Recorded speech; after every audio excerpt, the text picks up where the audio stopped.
Hello friends, welcome to the video tutorial of Entity Framework, and we are studying Code First Approach. In last video we saw Introduction to Code First Approach.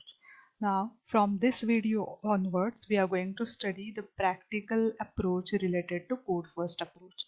So this video will cover how to define the context class.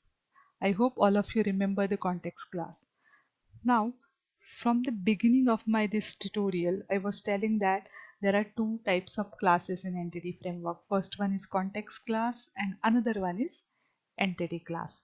Context class represent your database, whereas entity classes represent the tables in the database. Okay, so since we are studying code first approach, we are going to study how to define this context class that will create a database at runtime. Okay, so let us start. First of all, you will define your context class that will inherited from this DB context class.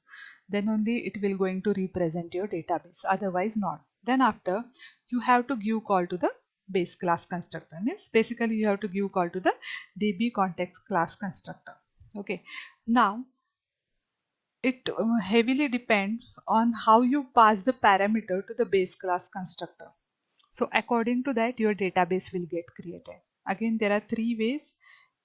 Either you do not pass the parameter, you specify the database name, or you directly specify the connection string. So let us see this part one by one. First of all, we'll see whenever we do not pass any parameter, at that time how my database will be created, what will be the name of database, and where it will be created. That are the important things. So first of all, we will see what if I do not pass any parameter to my constructor, how my database will be created. Basically, what will be the name of database, where it will be created, that are the important things. So just assume that you have one project named as DAL. Okay, you created one school DB context class, which is obviously inherited from DB context class. Then you define a constructor here. Okay, and then after you give call to the base class constructor. But while calling this base class constructor, you do not pass anything. You didn't pass any parameter. Now in that case, what happened? See, Entity Framework will create a database named as dal.schooldbcontext. Now what is dal? It is nothing but your namespace name or your project name. And then after, there will be a dot, and then after, your context class name will be appended. So this will be your name of the database. And where it is get created?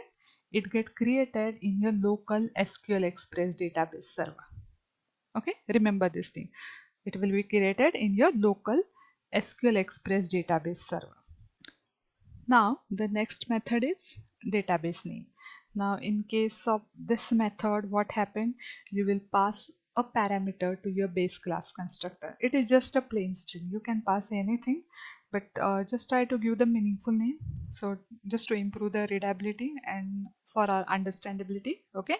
So here what I pass school DB. Okay. Now what happened?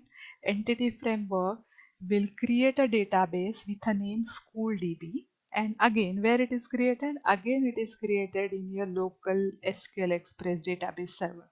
So remember this thing. In both the cases, means whenever you do not pass any parameter and whenever you pass the parameter in this way. In both the cases, your database created in your local SQL Express database server. Now, let us understand the third way. Okay, suppose your database server is located elsewhere, means not on a local machine.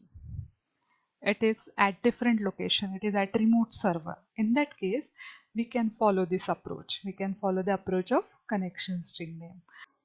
So here again you are passing the string, but this string is now passed in a different way. Here you add this prefix, means your string start with this name equal to word, and then after the another string. Okay, so just remember this format. You have to specify this name word, then equal to sign, and then your connection string name. Okay, this is actually the format of this. Okay, so in your app config file, you have specified the connection strings in this tags in the XML tags. I hope all of you are familiar with this, right? So what is my connection string name?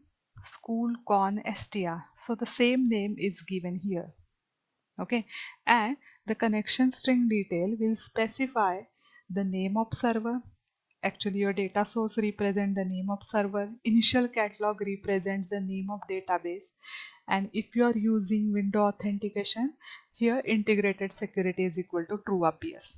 But if you are not using window authentication, you are using SQL Server authentication, in that case username and password will appear here.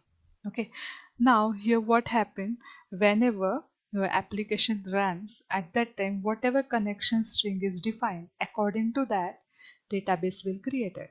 Means here I have specified initial catalog as SchoolDB. Now what it means, my database name will be SchoolDB.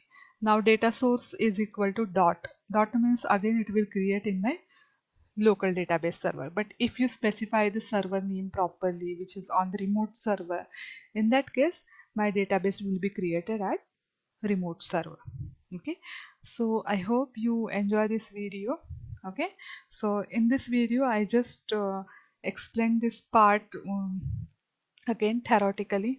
Okay, and before doing this all this concept practically, what we will do, we will understand some syntaxes, and then after we will do all these things practically. Okay, so thank you so much. If you have any doubt queries, you can definitely write to me. Thank you so much.